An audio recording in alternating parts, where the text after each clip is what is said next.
Mary Jackson, demande pour suivre des cours à l'école secondaire de Hampton.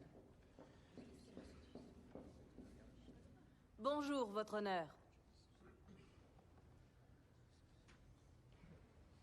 On parle ici d'une école pour blancs, Madame Jackson.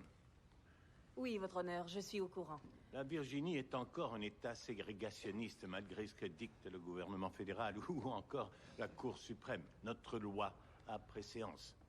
Votre honneur, si vous permettez. Je pense que les circonstances méritent considération. Qu'est-ce qui peut forcer une femme noire à fréquenter une école blanche? Puis-je approcher, votre honneur?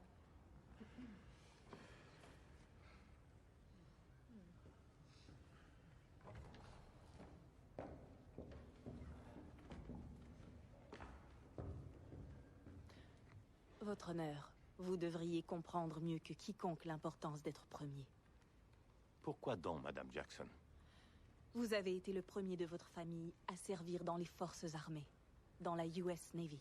Le premier à fréquenter l'université à George Mason. Et le premier juge d'État à avoir été mandaté par 3 gouverneurs consécutifs. Je vois que vous avez fait des recherches. Oui, monsieur. À quoi ça vous sert?